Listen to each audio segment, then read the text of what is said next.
Imagine being the last. No more than 400 of your population left. Challenged by the climate, hunted by humans, 400 individuals trapped in uncertainty. This was Svalbard's population of barnacle geese in 1950. By 2021, the number increased to around 40,000 individuals.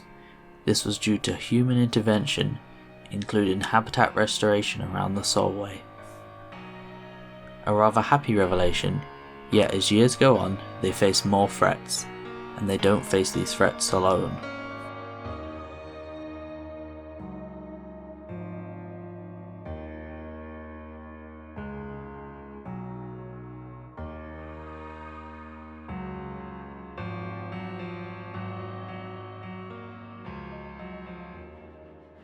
There are different populations of barnacle geese. Some come from Greenland. There are some that come from northeast Russia as well. The Svalbard population of barnacle geese come to the Solway, so that's all of those geese will winter around the Solway. They don't really go anywhere else. Svalbard is a collection of islands north of Norway, so they make a migration of about 1,000 kilometers. So when they make their migration, they'll start in Svalbard, and they'll then make the entire migration in about 36 hours over to the Solway. So our population is the Svalbard population of barnacle geese. That was about 40,000 individuals at the beginning of 2021, and obviously they've been quite badly affected by avian influenza.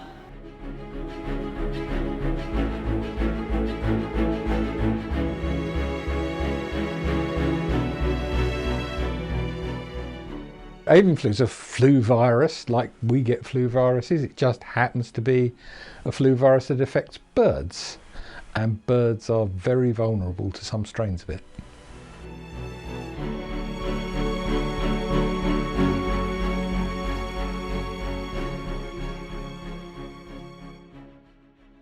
So H5N1 is a type of avian influenza.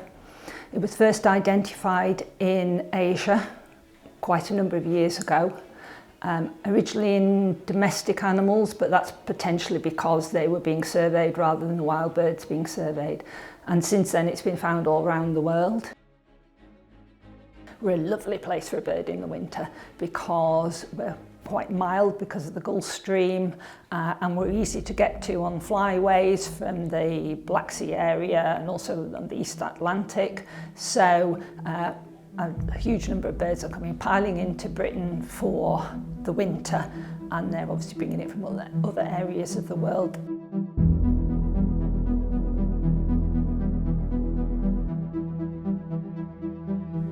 In early November 2021, small numbers of barnacle geese were found dead across the Solway. Upon testing, it was found that they were among victims of avian influenza. These were not the only birds that were infected throughout the year. This virus was found on over 60 different species of bird.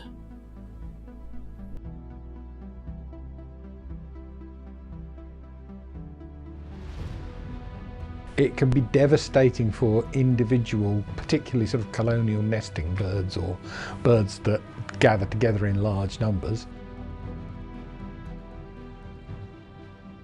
We had a population of about 40,000 barnacle geese here. By the end of last season, we think we'd lost about a third of those geese. So we think we had about 28,000 geese return to Svalbard. The whooper swans also had some losses. We think we lost maybe 10% of our population that we have here. But the whooper swans, unlike the barnacle geese, they tend to split up and winter in different places across the UK. The thing is that's quite recently been found is that certainly water bodies can hold the virus for very long periods of time, potentially for up to a year. So again, that would tend to make water birds more vulnerable because they can migrate away from an area, and when they come back, the virus is still present and active in the water. There can be multiple signs, but obviously head swelling, very weepy, nasty looking eyes. There's often sort of quite rhythmic, sort of violent movement with the head.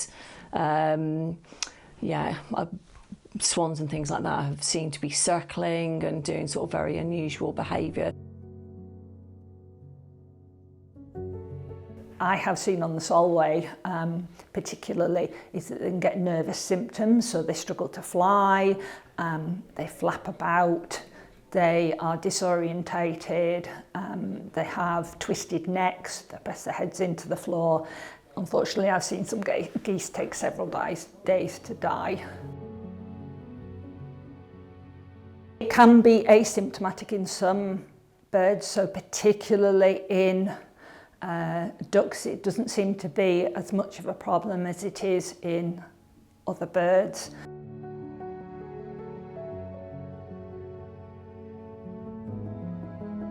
Any birds that get avian flu normally pass relatively quickly. It does seem to vary from species to species, but they do pass.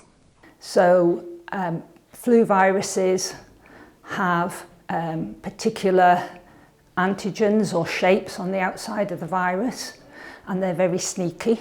So we produce immunity to those viruses by the body looks at the shapes that are on the outside of the virus and identifies it as not being part of your body, and then produces an immune response to it. So the virus keeps shifting those shapes, so that very similar to how COVID has developed different strains like Omicron to try and defeat the body's immune system, and influenzas are particularly good at this.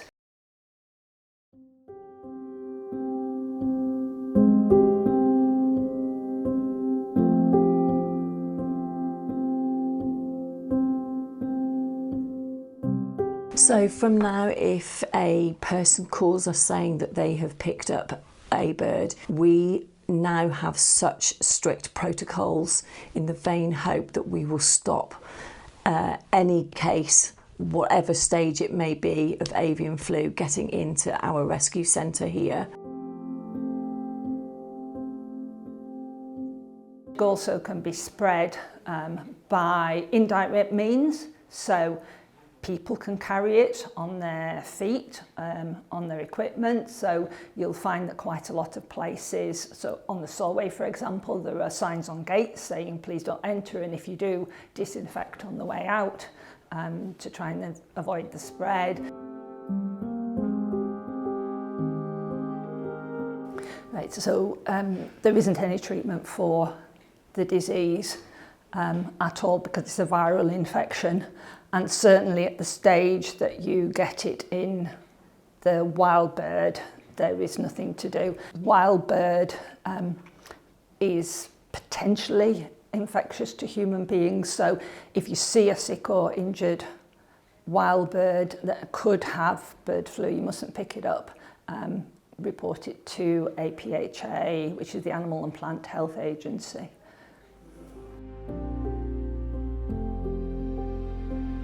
So now, as people bring a bird to our centre, they're greeted with a very large sign at the very far end of our car park here, which is the furthest place away from the centre. A trained member of staff here gets completely PPE'd up. We then go out to the car. If, heaven forbid, we were to have a case that we believe to be avian flu, the member of staff that has gone out will also have their phone and their car keys. We call our staff here, say we won't be coming back in, and we leave site immediately. It's out there in wild bird populations. You cannot make it go away. You can't treat the birds that are infected. Avian flu is not yet fully understood. It can destroy our conservation efforts and put species at risk in the course of just one season. There's nothing we can do except try and reduce the spread, so we can protect our already endangered biodiversity. If you see a dead or visibly sick bird, do not touch them. Report your findings to DEFRA if you find 3 or more dead gulls or waterfowl. You can also report sick or injured birds to the RSPCA if you're in England or Wales, or to the SSPCA if you're in Scotland.